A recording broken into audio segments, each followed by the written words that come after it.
Welcome sa Biyaheng Maragusan by Judith Laurente. Nagsimula ang biyahe namin isang umaga, alas 5:30 ng umaga mula Davao City patungong Lupon, Davao Oriental. Dahil susunduin namin ang kapatid ng aking papa, auntie at ang aking mga pinsan doon. Dahil sasama namin sila sa lakbay namin patungong Maragusan. Dito naman ang lugar ng aming kabadyangan or province namin. Malapit na kami sa bahay namin doon sa Lupon.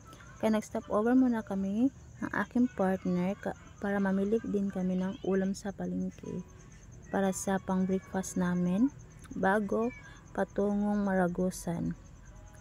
Para busog kami, para hindi na kami maghinto-hinto sa mga kakainan sa daan. Pagkatapos namin kumain, agad naman kaming umalis, babiyahin patungong Maragusan.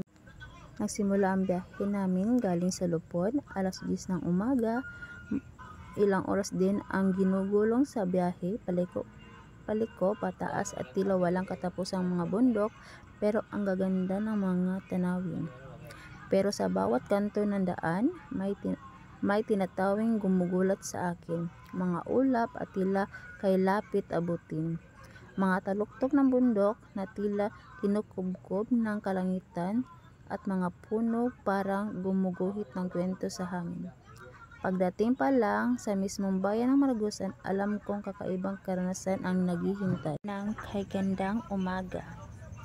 Dito is malapit na ang bahay ng aking uncle at gumawa din ako agad ng bridal bouquet para sa aking pinsan na ikakasal. Pagkatapos namin gumawa ng bridal, agad akong pumunta ng poblasyon ng Maragusan dahil magsusukat ako ng gown.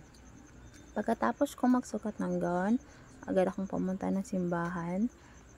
Kasama ko ang aking partner dahil gagawa kami ng bulaklak doon sa simbahan para kinabukasan is ready na. Then, kinabukasan, yung mga tao sobrang busy na dahil naglulutuan na para sa ikakasal. Sobrang busy na ang mga tao sa paghahanda ng pagkain at mga lutuin. Ito naman is pictorial or nag-ano kami ng sa bridesmaid at nagsisimula na ang kasal ng aking pinsan. Kaya eto, nagrampahan na kami sa mga bridesmaid. Kasama na yung mga kids, yung pinsan ko, lahat kami dito. Sobrang saya namin dahil minsan lang kami dumalo ng mga event ng aming kamag-anak. Dito naman is para siyang reunion.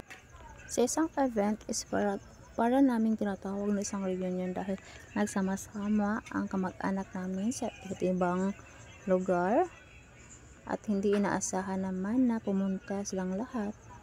Kaya sobrang saya din namin na makita yung pinsan namin naglalakad papuntang altar. Naging emotional lang aking pinsan naglalakad patungong altar. Lalo na kami mga kamag-anak niya, naging emotional din. Dahil minsan lang naman sa isang pamilya ang ikakasal at minsan lang kami i-invite dahil ang layo-layo namin, akong Davao, then sila nandoon sa Maragusan. Sa paglalakbay namin sa Maragusan, sobrang saya at sobrang malamig ang simoy ng hangin, mapayapang kapaligiran, at tila bang masasabi mo sa sarili mo ang sarap tumira sa Maragusan. Pagkatapos ng kasal, ay picture-picture na kami ng aking pinsan at ang kanyang husband. Dito is pupunta na kami sa venue ng kasal. Nagkikintuhan kami dito habang pumunta kami sa venue. Sobrang ganda ng Maragusan at ang lawak ng kapaligiran.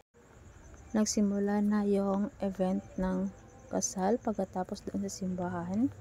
Kaya dito is sobrang saya. Masaya ko dahil kinaumagahan is birthday ko, kaya nagpicture na ako dahil nakakaabil din ako sa foods. Kaya pagkatapos dyan is pumunta ako ng bahay. Ito na yung weather ng Maragusan ay Nagkakantahan kami kasama ang aking mga pamilya at nagkakasiyahan. Dito mo masasabi talaga maatawag mong peace of mind dahil sobrang saya at ang kapaligiran naman ay sobrang lamig. Kinabukasan, pumunta kami sa Calamba Farm sa Maragosan kung saan makikita mo talaga yung malapit na clouds. Masasabi mo talaga parang nandun ka na lang sa langit, guys. Sobrang ganda din naman talaga yung makikita mo sa Calamba Farm. Ang araw na ito is ang aking birthday. Dito is nag-photoshoot kami pero wala kaming dalang kagamitan dahil naiwan din naman. At dito nagtatapos. Thank you for watching.